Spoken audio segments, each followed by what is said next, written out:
Hello. Today, there will be an unusual story with elements of fantasy, but that makes it even more interesting. Let's get started. It all started as a common story of infidelity. I was preparing for a business trip, heading to my private plane when I received a call that I wasn't needed. I turned the plane back into the hangar, knowing I'd need it in the coming days, and parked it before heading back. I checked in with my boss, and we decided I could take the rest of the day off.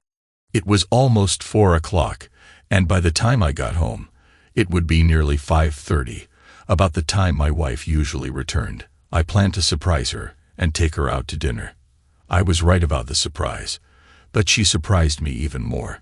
It seemed that as soon as she learned I was leaving, she and her friend made plans for the evening and left work early to get a head start.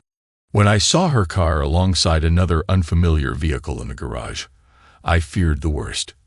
I cautiously entered the house and, as expected, found evidence of their hurried activities. Shoes scattered by the back door, a blouse on the steps, and other clothing items leading to the spare bedroom. The door was left ajar in their haste. I entered to find them alone. He was standing by the bed while she, my loving wife, was on her knees. His audible pleasure was clear, and though I was somewhat mentally prepared for the sight, it still shocked me. For those who might think I enjoyed this in any way, you're mistaken. My wife, whom I trusted and admired, was engaged in an intimate act with another man. I struggled to control my emotions and resist the urge to react violently. When he decided he was done and instructed her to lie on the bed, I cleared my throat, making my presence known. "What are you doing here?" I asked sharply. "And who is this?" The man's face shifted from pleasure to panic. He stammered, "I thought you were out of town." I looked into my wife's eyes, seeing a depth of realization I hadn't seen before. "I want you to grab him and follow me downstairs," I commanded. I retrieved his phone from where it had been discarded and checked the contacts. I dialed a number labeled home, and a woman answered, slightly breathless. "Hi, Mark," she said, seeing the caller ID. "I just got home, so don't try to tell me you're running late again." I replied, "Mark won't be making any excuses tonight. Let me explain why he isn't calling you from his cell. Don't worry, he isn't injured, at least not yet. I suggest you come over to my house. I just caught Mark with this in my wife's mouth." The woman's shocked response was, "What the? Who are you?" I had a suspicion something was off. "But this? Are you sure? I never want to see him again. I'll handle it myself. Where do you live?" I provided her with my address and advised her to drive safely. "We wouldn't want anything bad to happen," I said. "If anyone deserves to be hurt here, it's certainly not you." Clicking the button, I turned my attention back to the pair in my living room. "Stand over there in front of the window," I instructed. "I don't think so," Mark objected. June, however, calmly walked to the spot I had indicated, dragging Mark along. His cries of pain were audible. "Damn, June, let go already." "She won't be letting go until I command her to," I said with a hint of authority. "You see, there are things about me that you don't know." "Hell, June doesn't even know." I smirked slightly. "It seems we have a bit of time before your wife arrives, so let me enlighten you both." Their faces displayed a mix of curiosity and fear. Until I was about 18 years old, I led a perfectly normal life. I'm average in height, weight, appearance, brown hair, brown eyes, and medium skin tone. I'm not particularly handsome, but not unattractive either, wouldn't you agree? It was around that time I discovered I had a unique ability. If I looked someone in the eye for a few seconds, I could plant a thought in their mind. This could range from something innocent, like "your name is now Bert," to something far more intense, such as, "if you don't follow my instructions, you'll be engulfed by a fire so hot that hell would seem cool in comparison." The last example is what I implanted in June's mind. As you can imagine, I had a lot of fun with this ability, especially once I perfected it.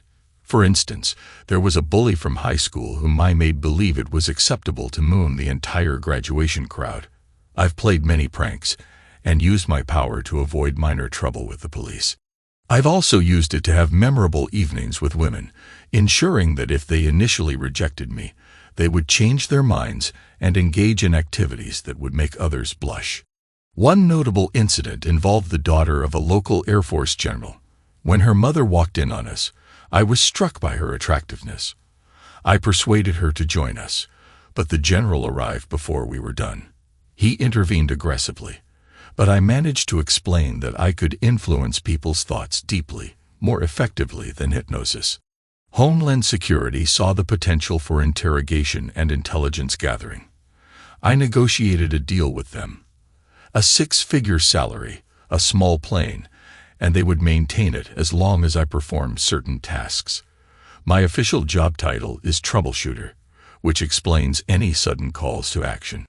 Another part of the deal was to stop using my abilities for personal gain.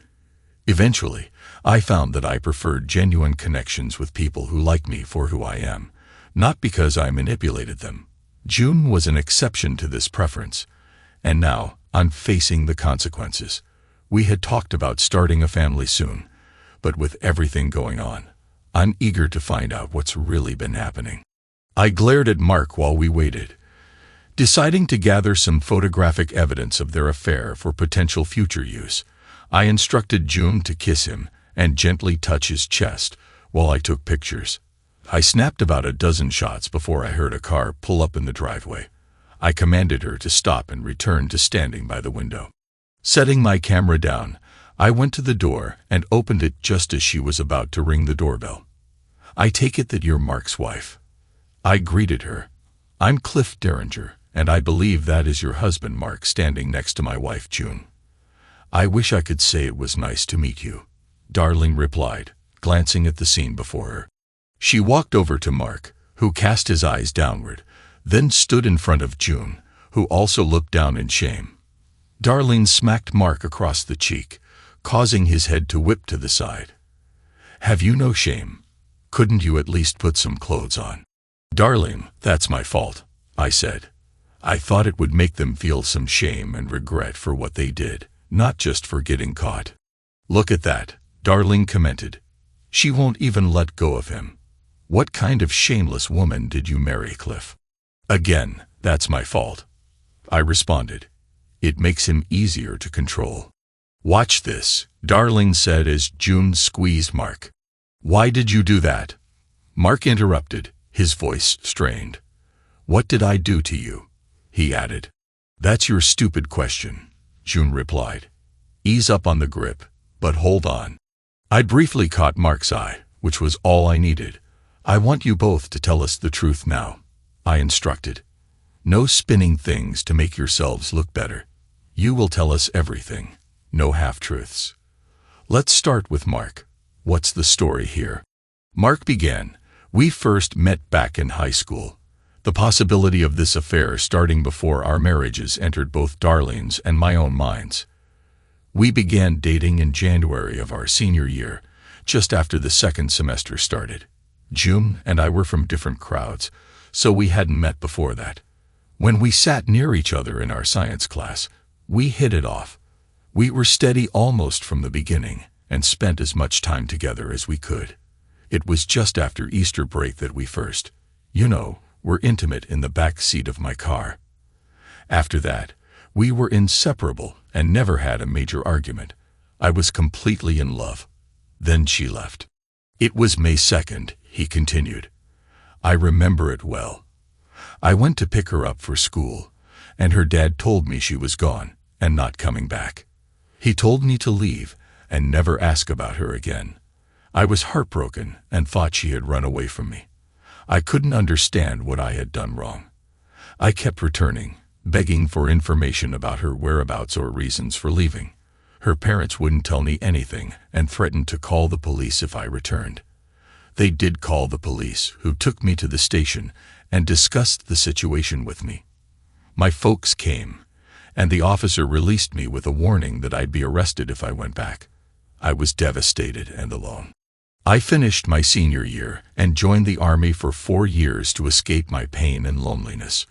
While in the Army, I met Darlene and married her. thinking I'd never see June again. When I got out, we moved back here about 6 months ago. A few months later, I bumped into June at the grocery store. We had coffee to catch up, which was innocent at first, with only minor flirting. But 2 weeks ago, I came over one afternoon when you were away, and things got out of control. We both swore it would never happen again. But it did a week later, and today it is only the third time. We are both very sorry, and didn't mean to hurt either of you. Okay, June, now let's hear your side of the story, I said. The first part is just as he said, June began. We met during our senior year of high school and dated for several months. Everything was wonderful until I took a pregnancy test after missing my period. I sat there on the end of my bed, tears streaming down my face as I held the pregnancy test. When my mom walked in and saw why I was crying, I panicked and tried to hide the test, but she noticed it. She was upset but comforted me until Dad came home. Dad's reaction was quite the opposite. He was furious. After he calmed down a bit, he said he would arrange for an abortion and that we should tell no one, especially not Mark. I insisted that I couldn't go through with it, that it was my body and my decision. This led to another heated argument. Eventually, we compromised. I could carry the baby to term and put it up for adoption, but I couldn't tell anyone about it. I had to leave that night for my Aunt Janice's home in South Dakota, which is a 7-hour drive. I was instructed not to call anyone here, not even Mark, to say goodbye. That was one of Dad's unyielding conditions. If anyone found out, he would disown me and expel me from the family.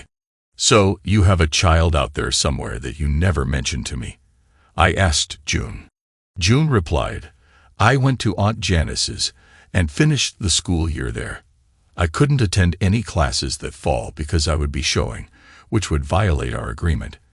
As I started to show, I became isolated in her home, with no contact with friends or other family members except for Mom and Dad, and I was so upset I didn't even speak to them.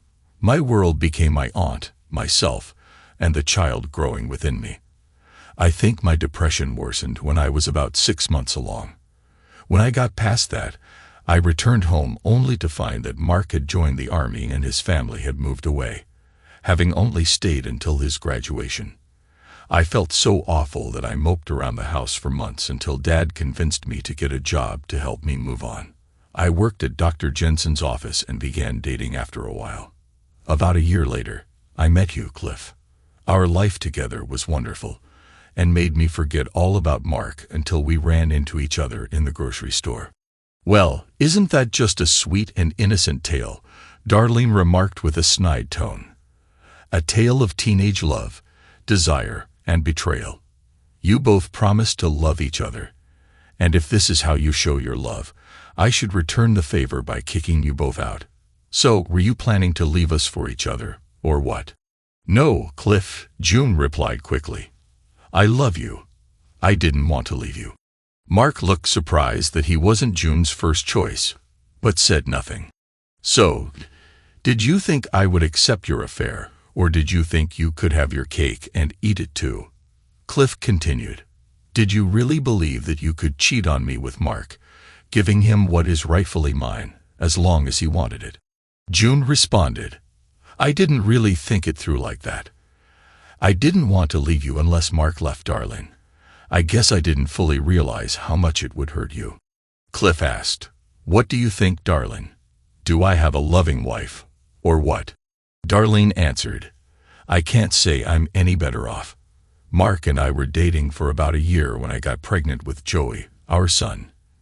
Now I wonder if that's the only reason he married me. He was obviously still holding on to feelings for June. Mark looked surprised when June mentioned that she didn't want to leave Cliff. Mark began reluctantly, I haven't thought it through completely. I didn't want to leave you and Joey either, but part of me thought maybe June and I could make it work. It hurt a bit that she expressed her love and loyalty to him. I guess I thought she should only feel that way about me since I had never met Cliff. It was easy to pretend he didn't exist, and that June and I could just pick up where we left off in high school. I'm very confused because I still love you too, darling. Cliff concluded.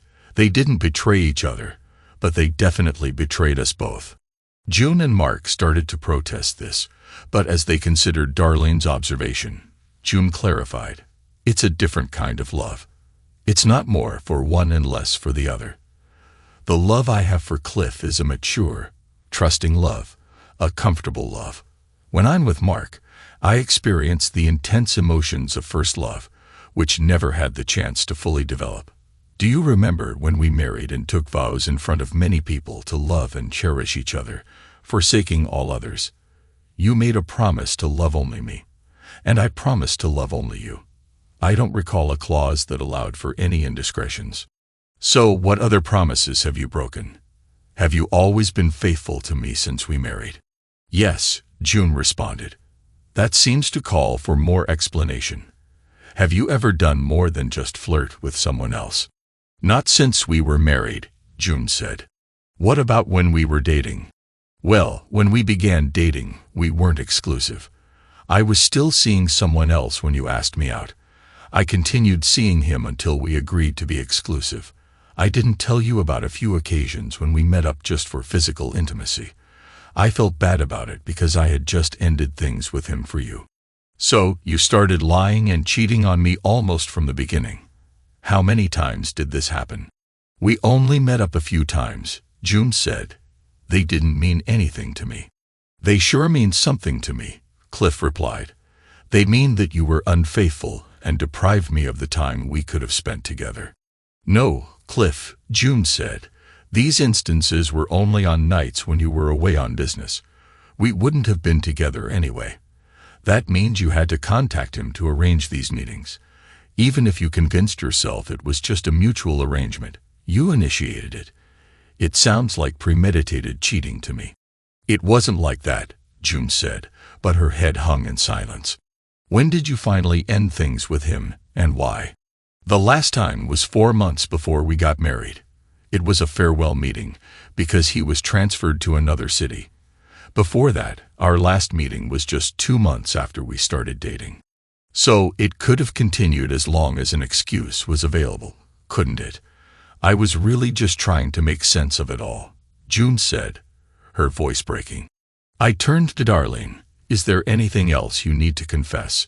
June's head shot up in anger at the remark, but then lowered in shame. I have one more confession. On the night of my bachelorette party, I got quite drunk. They hired a male dancer for a private performance, and things got a bit out of hand. My maid of honor joined us, and we were both quite worked up. I ended up being intimate with him in that room, right in front of Jenny. I know now that I shouldn't have trusted her, and I regret it deeply. I realize now that my actions have shown a lack of respect for our vows, and I'm truly sorry. Darlene turned to Mark. Mark, have there been any times you haven't shared with Darlene that you're not proud of? Have you done anything with my wife that you wouldn't have done if she were around? I went out with another girl once while we were dating, but we weren't exclusive yet, Mark admitted. I have flirted a bit over the years, but I haven't done anything I'm really ashamed of. This situation just happened. It got out of control. We didn't want to hurt either of you. Darlene responded, being sorry doesn't fix everything. I agree, Cliff said, his anger evident. I believe Mark didn't plan for this to happen, but my wife seems to have a pattern of behavior that suggests she struggles with fidelity. I've made it clear that I won't tolerate infidelity. Cliff's anger grew as he continued. Wasn't our relationship good enough for you? We were intimate at least 3 times a week, usually 4. How often did I get leftovers after you were with Mark? Even if you cleaned up, it was still like receiving something that was already used. Was my affection not enough? Or did you just crave something different? So, what other promises have you broken? Have you always been faithful to me since we married? Yes, June replied. That seems to call for more explanation. Have you ever done more than just flirt with someone else? Not since we were married, June said. What about when we were dating? Well, when we began dating, we weren't exclusive. I was still seeing someone else when you asked me out. I continued seeing him until we agreed to be exclusive. I didn't tell you about a few instances when we met up just for physical intimacy. I felt bad about it because I had just ended things with him for you. So, you started lying and cheating on me almost from the beginning. How many times did this happen? We only met up a few times, June said. They didn't mean anything to me. They mean something to me, Cliff replied. They show that you were unfaithful and deprived me of the time we could have spent together. No, Cliff, June said. These instances were only on nights when you were away on business. We wouldn't have been together anyway. That means you had to contact him to arrange these meetings. Even if you convinced yourself it was just a mutual arrangement, you initiated it. It sounds like premeditated cheating to me. It wasn't like that, June said, but her head hung in silence. When did you finally end things with him, and why? The last time was 4 months before we got married. It was a farewell meeting because he was transferred to another city. Before that, our last meeting was just 2 months after we started dating. So it could have continued as long as an excuse was available, couldn't it? June's eyes were filled with tears. I wish things had been different. I love you, Cliff. I regret the way things turned out and how they've affected our relationship. Is this about me not giving you enough attention? Cliff asked. I'm not out of town more than occasionally. When I'm away, I make a special effort to make our time together meaningful. I've tried to make our life together as good as I could. Wasn't that enough for you? It wasn't about you, Cliff, June said through her tears. It was about Mark and me and our unresolved relationship. You were a wonderful husband. I must have been mistaken if you thought my actions were an indication that I didn't care about you. So, did you think I was just a provider, someone you could disregard when a better opportunity came along? Am I just a stepping stone to something better? No, Cliff, June said. When I married you, it was because I loved you and wanted to spend my life with you. I still do. I regret that this situation happened. It's interesting that you refer to this as an accident, Cliff said. You brought him into our home, into our sanctuary. It shows a lack of respect. June looked at Cliff with pleading eyes. Is there still a chance for us, Cliff? I really do love you. I think in time, I might be able to forgive you, Cliff said. But I'll never forget this. It will take a long time before I can begin to trust you again. Can you live with me constantly checking up on you, monitoring who you're with, and what you're doing? It goes without saying that Mark can never be part of our lives again. This is a choice you need to make right now. I don't want to force you to be loyal through threats, Cliff continued. I want to be with someone who genuinely wants to be with me, who will be faithful. I need to know if you truly want this, if you want it more than anything else. June hesitated, looking between Mark and Cliff. That's a big decision. Your hesitation tells me a lot. It suggests you might not love me more than him. And even if you choose me, you might soon regret your decision. June tried to move toward Cliff, but forgot that her hand was still touching Mark, pulling him across the room.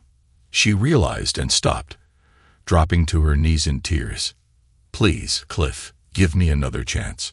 You made your choices, Cliff said. You'll have to live with the consequences. Darlene then addressed Mark. Mark, it looks like June might be available soon. Do you want to stay with your family or try to be with her? If you want to stay with her, you'll need to prove you're worth keeping around. Assuming you want to stay with me, I continued, you need to really want it. I'm sorry, darling. Darlene broke down, placing her face in her hands and slumping on the couch. Fine, I said. Now we see everyone's true colors, don't we? Some people, when faced with a situation like this, might resort to violence or humiliation. They might get a gun and resort to drastic measures, or publicly shame both parties involved. But that's not who I am. The tension in the room eased slightly. You both will face consequences, I said. June, if you recall, my job required a prenup due to the nature of my work. Your first punishment is that you'll receive only a fraction of our joint assets. If you'd managed to stay longer, you might have received more, but you couldn't even reach our second anniversary. The prenup stated that if either of us cheated, we'd receive either $10,000 or 5% of our total worth, whichever is less, for each year of loyalty. After 10 years, we would split evenly. But the plane is exempted, of course. You can have the bed where this happened, because I sure don't want it. Secondly, as part of his punishment, I continued, you cost him the ability to father children or engage in intimate activities, and you will live with that knowledge. Mark's punishment is that he will face significant physical limitations. I didn't elaborate further, but the implication was clear.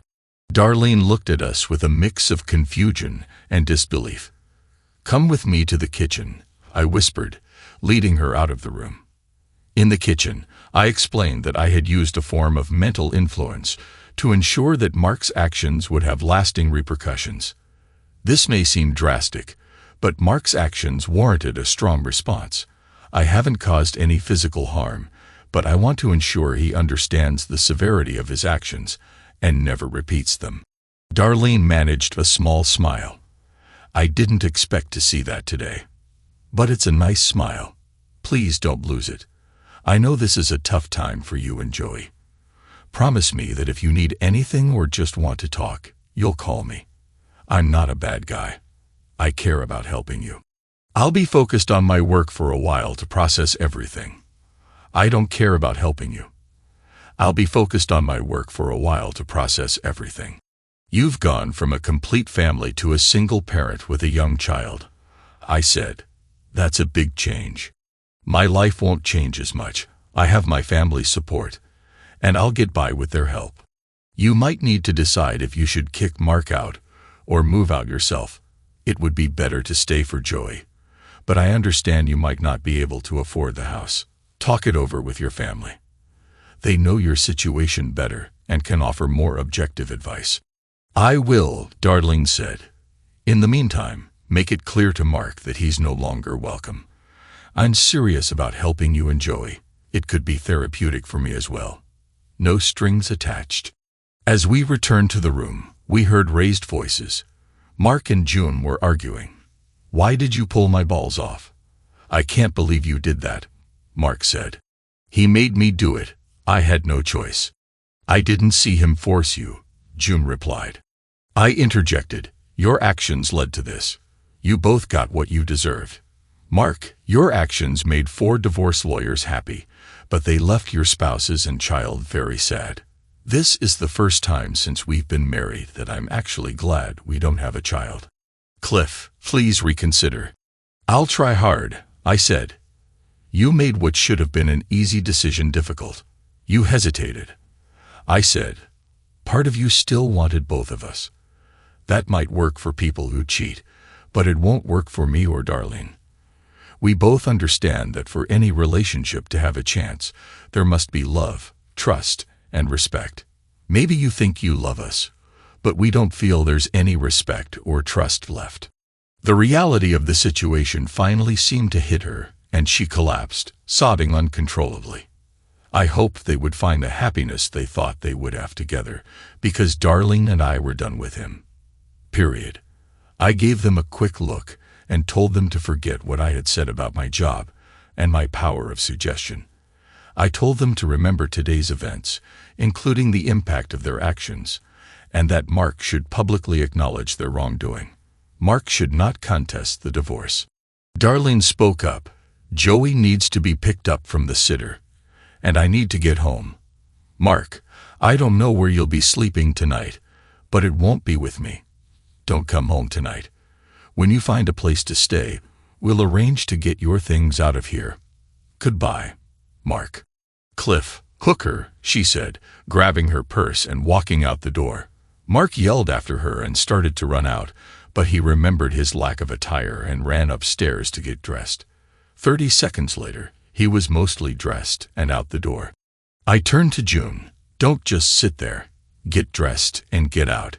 You have 10 minutes or I will throw your things onto the front lawn. I glanced at my watch. The timer is running. You better get going. June looked at me with pleading eyes. Seeing no sympathy, she slowly rose and went upstairs to pack. 11 minutes later, She came down the stairs, sniffling. "Where am I supposed to go? What am I supposed to do?" she asked. "You should have thought about that before you had your affair," I replied. "You are no longer my problem. It hurts me to say this, but there has been enough pain today. I had to do this to make a cleaner break for both of us. I called your dad to come get you. He should be here soon." "Oh no, what did you tell him? Did you tell him why?" she asked. "No, I didn't tell him anything. I'll let you explain that. I told him to come get you because you won't be staying here anymore, and you need a place to live. Once you're settled, call me to arrange for the rest of your things." "Cliff, don't you love me anymore?" she asked, tears in her eyes. I took a deep breath. "Yes, I still love you, and that's what makes this so painful. I love you with everything I had, and that intense emotion can't just be turned off. I can't live with you anymore. And I believe that, with time, we'll both be better off apart. It may hurt more at first, but I think it would be best to see each other as little as possible for the next year or so, to heal and move on with our lives. I'll see a lawyer and start the divorce procedure tomorrow. With the prenup, it should be straightforward. Please don't try to fight this. It will only prolong the pain." June stood there with her puffy, sad eyes, sniffing as she considered my words. I wasn't sure if she was beginning to agree or still trying to find a way to change my mind. The doorbell rang, and I opened it expecting to see Jim, my father-in-law. Instead, he brought Mary, her mother. June ran into her mother's arms, crying openly. "If you've done anything to hurt her, you'll be sorry you ever breathed," Jim said, his voice calm but carrying a serious threat. He was the type who could make a threat without raising his voice, and it was taken very seriously. "Jim, I haven't touched her. Her suitcases are right there.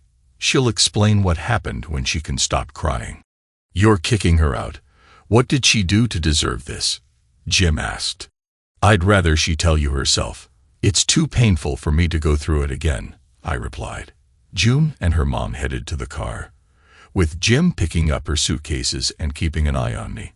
After he left, I sank into my recliner and broke down. I cried myself to sleep, only waking when the sun shone through the bay window the next morning. It was time to get a shower and start the rest of my life. I called my boss to take the day off, and then contacted the lawyer. I took care of all the standard tasks, including closing our joint accounts and opening new ones. The divorce proceeded smoothly and quickly as she didn't contest it. A month later, I still hadn't heard from Darlene, so I called her. She and Joey had moved back in with her parents, who had plenty of room and were welcoming. They had put their old house on the market. Mark and June found a small apartment together, but Darlene mentioned that they seemed to argue frequently. Darlene asked me about the hypnotic suggestion I had given Mark and June. Is it permanent? Will he always believe he has nothing there? Never underestimate the power of denial, I said with a chuckle. After a few years, and with some convincing from doctors or others, he might start questioning his belief and possibly dispel the illusion. But then again, maybe not. It's not a topic many of us discuss openly. Now that the pain had lessened, I felt a bit of pity for him. Did you really have to do that? Darlene asked. I just smirked. I had become an adopted uncle to Joey, and a casual friend with benefits to Darlene. Every couple of weeks, we would meet up. I would have liked a more serious relationship, but she wasn't interested. Too many bad memories, I suppose. When I attended Joey's 4th birthday party, I noticed a man I didn't know. I asked Darlene if she had a new friend, and she confirmed that she did.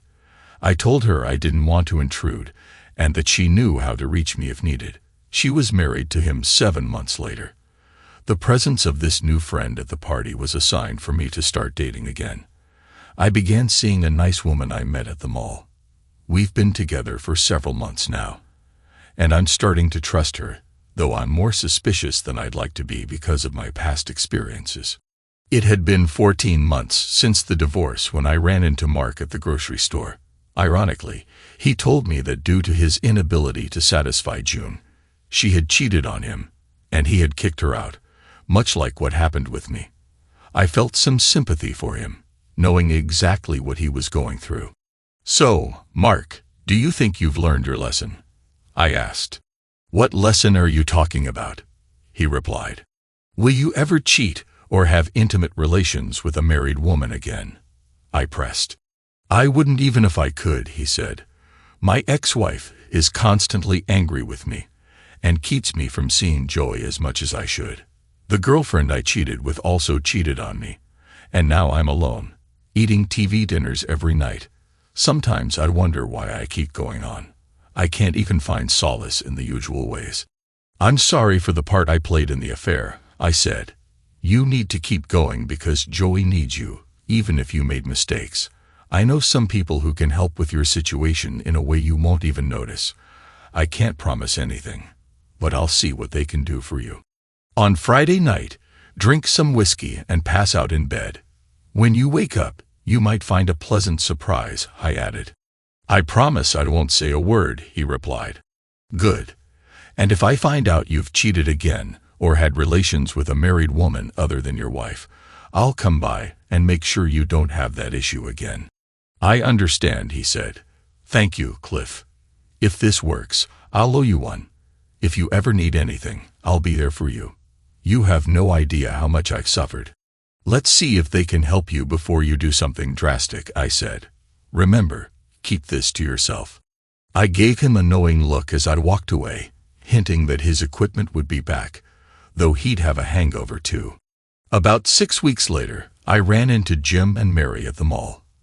I was about to just wave and move on, but Jim wanted to speak with me. "Cliff, I'd like a word, if I may." I shrugged. "Sure, go ahead." Mary and Jim wanted to express their regret about the situation.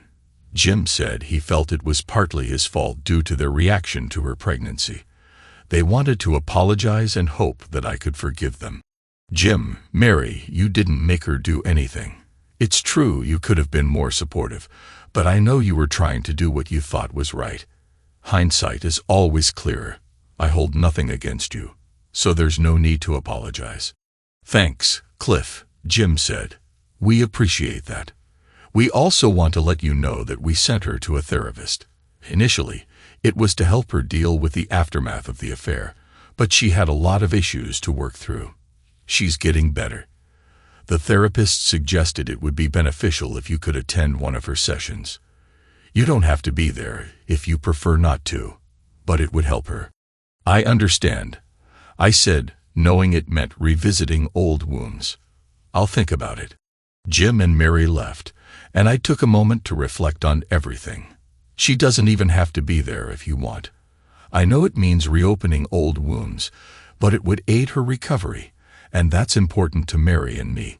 Do you think you could do that for us?"